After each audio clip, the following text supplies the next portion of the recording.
Dan setelah dilihat unsur anggarannya, ternyata banyak daerah yang mampu. Contoh misalnya NTT ini Pak Dirjen Kauda yang mimpin Sekjen langsung, Dirjen Kauda dan lain-lain. Dalam pendampingan tadi, ternyata mohon maaf, banyak anggaran juga yang terjadi tidak efisien. Tadi sudah disampaikan tadi dari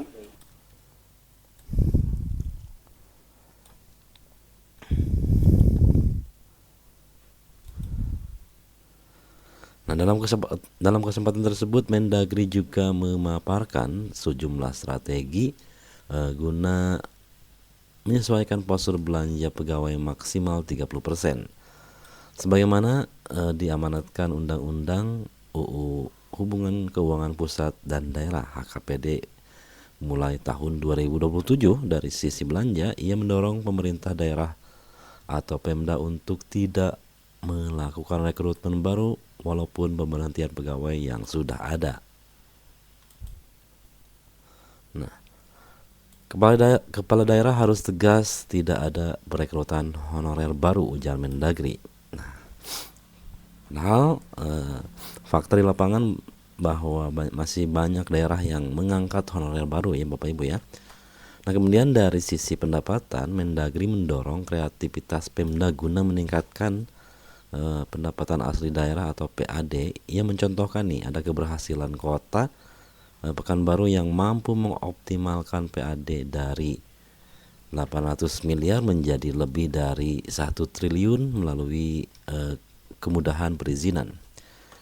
Ia juga memaparkan contoh lain seperti Kabupaten Banyuwangi yang berhasil menghubungkan pajak restoran dan hotel langsung ke Pemda hingga berdampak pada PAD.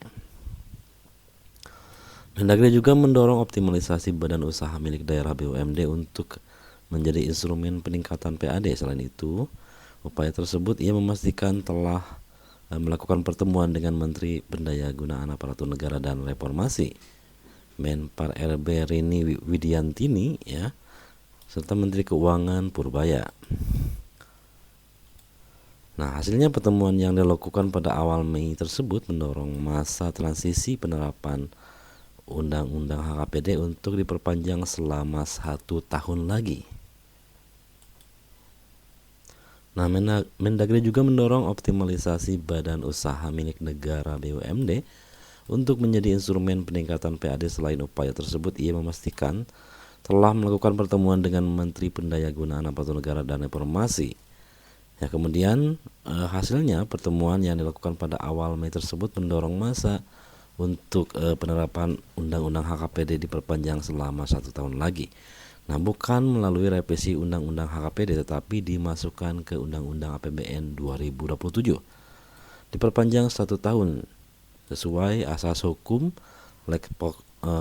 lex posterior derogat legi priori, ya aturan yang terakhir mengalahkan aturan yang sebelumnya, tutup Mendagri.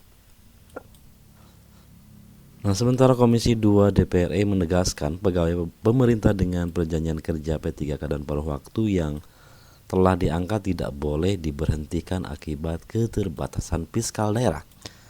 Nah, hal tersebut menjadi salah satu kesimpulan rapat kerja Komisi 2 DPR RI yang bersama Menteri Dalam Negeri Mendagri Tito Karnavian dan Menteri Pendayagunaan Aparatur Negara dan Reformasi Birokrasi Pan RB Rini Widiantini. Nah, Komisi 2 DPR RI menegaskan bahwa P3K dan P3K paruh waktu yang telah diangkat melalui kebijakan penataan tenaga non ASN tidak boleh diberhentikan akibat keterbatasan fiskal daerah maupun penerapan ketentuan batas maksimal 30% belanja pegawai daerah, ujar Wakil Ketua DPR Arya Bima membacakan kesimpulan nomor 3. Adapun kesimpulan yang pertama, Komisi 2 DPR mendukung kesepakatan Kemendagri, Kementerian Pan RB, dan Kementerian Keuangan Kemenkeu untuk menerapkan masa transisi dalam pelaksanaan ketentuan belanja pegawai maksimal 30% dari APBD bagaimana tercantum dalam Undang-Undang Hubungan Keuangan antara pusat dan daerah ya, HKPD, diatur melalui Undang-Undang APBN. Nah, kesimpulan nomor 2, Komisi 2 DPR RI mendorong Kemendagri dan Kementerian Pan RB dan untuk segera berkoordinasi dengan Menteri Keuangan agar menerbitkan keputusan keuangan perihal perubahan persentase belanja pegawai di APBD sebagaimana amanat pasal 146 ayat 3 Undang-Undang Nomor 1 Tahun 2022 tentang hubungan keuangan atau antara pusat dan daerah ya, atau HKPD.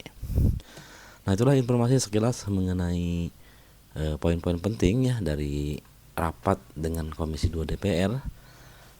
Mudah-mudahan bisa terrealisasi ya Bapak Ibu untuk tidak diberhentikannya P3K. Nah, itu ya. Baik, terima kasih. Wassalamualaikum warahmatullahi wabarakatuh.